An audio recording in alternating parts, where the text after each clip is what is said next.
Hello to all students. Next हम देखेंगे डिटॉर्जन। अभी तक हमने मोलस्का के अंदर डिटॉर्जन इफेक्ट देखा था।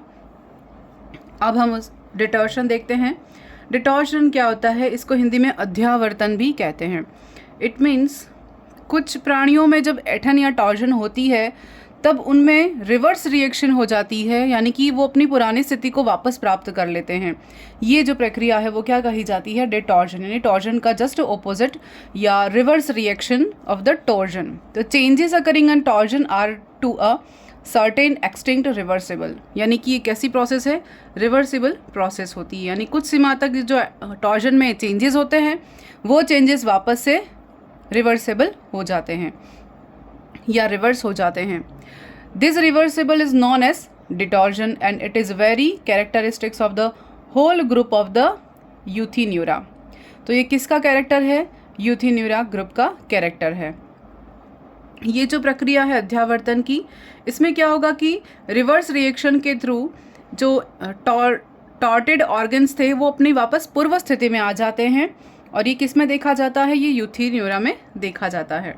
इम्पॉर्टेंट है कि इनकी बहुत ही स्पेसिफिक विशेषता, हम कह सकते हैं स्पेसिफिसिटी है किसकी? यूथिन्यूरा समूह के प्राणियों की।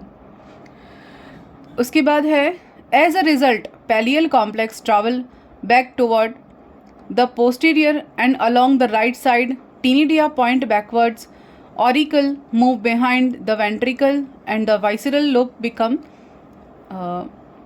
twisted and symmetrical in these way a secondary external symmetry is established। यानी क्या कह रहे हैं? इस पूरी प्रोसेस के थ्रू क्या हो रहा है? जो प्रावर कॉम्प्लेक्स है यानी मेंटल कॉम्प्लेक्स है वो पीछे और दाईं ओर चला जाता है, यानी कि पोस्टीरियर चला जाएगा और राइट साइड में चला जाएगा। उसके बाद टीनिडिया है वो पीछे की ओर चले जाते हैं। टीनिडिया कहाँ चले जाएंगे? पीछे की ओर चले जाएंगे। टीनिडिया पॉइंट बैकवर्ड्स।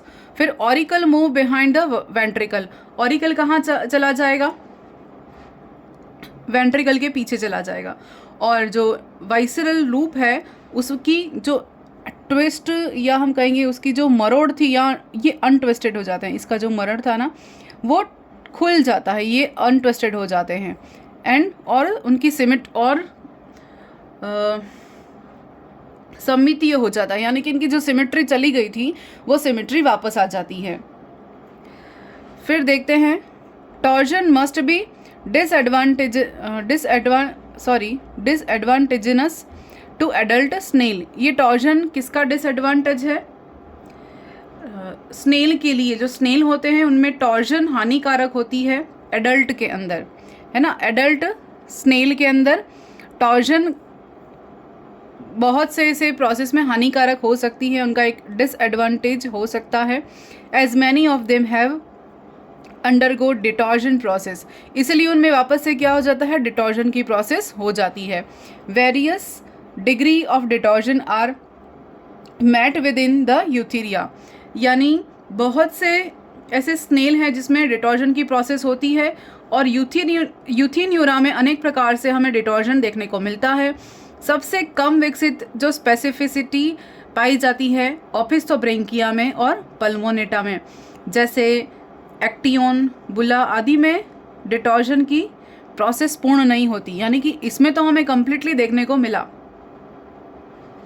स्नेल के अंदर डिटॉर्जन वापस से हो जाता है और यूथिन्यूरा के ऑर्गेनिज्म में डिटॉर्जन एक स्पेसिफिक कैरेक्टर है। लेकिन इसके अलावा अगर हम ओपिस्थोब्रैंकिया की बात करें और पल्मोनेटा की बात करें तो इनमें डिटॉर्जन होता है लेकिन कंप्लीट डिटॉर्जन नहीं हो पाता।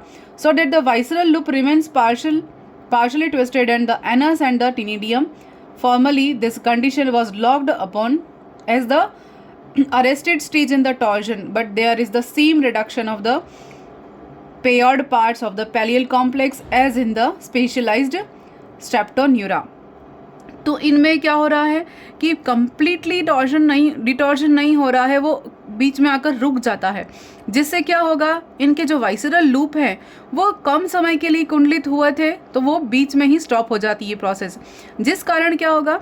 इनमें एनस टिनिडियम, ये सब अग्रभाग में ना होकर पोस्टीरियर एंड में ही रह जाते हैं। वापस से अंटीरियर साइड पर आने के लिए वो डिटॉर्ट होते हैं, लेकिन वो पोस्टीरियर एंड पर ही रह जाते हैं, आगे नहीं आ पाते। तो हम कहते हैं अगर कंप्लीट हमें डिटॉर्जन देखना है तो किस में देखने को मिलेगा? ओपिस्टोब्रैंकिया में देखने को मिलता है। फिर देखते हैं ओपिस्टोब्रैंकिया में डिटॉर्जन हमें कंप्लीटली देखने को मिलेगा। उसके बाद तो यहाँ हम कह रहे हैं कि जो ओपिस्टोब्रैंकिया उसमें तो डिटॉर्जन कैसा मिलेगा पल्मोनेटा और ओपिस्टोब्रैंकिया में? Not complete. लेकिन ये किन दो मॉलस्क की बात हो रही है? एक्टियन और बुला। ये जो बात हो रही है वो किसकी बात हो रही है? एक्टियन और बुला, इन दोनों की बात हो रही है। लेकिन अगर यहाँ बात करें total detorsion as shown by the typical Opisthobranchia, तो ये किसकी बात हो रही है? यहाँ पर एप्लीसिया की या एप्लाइसिया की बात हो रही है। तो ये दोनों ध्यान में रखना है कि ओपिस्टोब्रैंकिया में नॉट कंप्लीट तो एक्टियन और बुल्लाक में अगर इन नॉट कंप्लीट डिटॉर्जन कहेंगे, और यहाँ पर टोटल डिटॉर्जन कह रहे हैं। टिपिकल डिटॉर्जन किस में पाया जाएगा? ओपिस्टोब्रैंकिया के एप्लेसिया मॉलस्क में पाया जाएगा। Is accompanied by reduction of disappearance of the shell in external cases as in pterotrachea. The mantle and the visceral sac also disappear and the body elongated to become worm-like. The mantle cavity, visceral hump, external shell and even tinidia may be lost as nudibranchia. अब क्या कह रहे हैं? देखो nudibranchia में क्या हो रहा है, इसके अंदर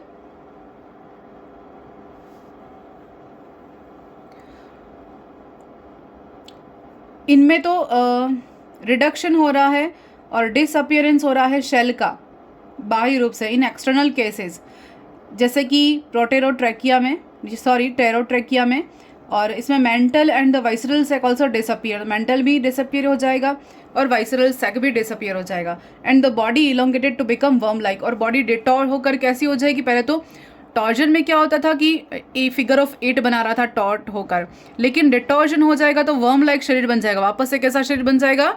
वर्म लाइक लंबा शरीर बन जाएगा। The mantle cavity, visceral hump, external shell, even ctenidia, ये सारे जो स्ट्रक्चर हैं वो सारे डिसअपियर हो जाएंगे, लॉस्ट हो जाएंगे, जैसे कि हम न्यूडीब्रैंकिया में देख सकते हैं। तो ये अपना रहा डिटॉर्जन।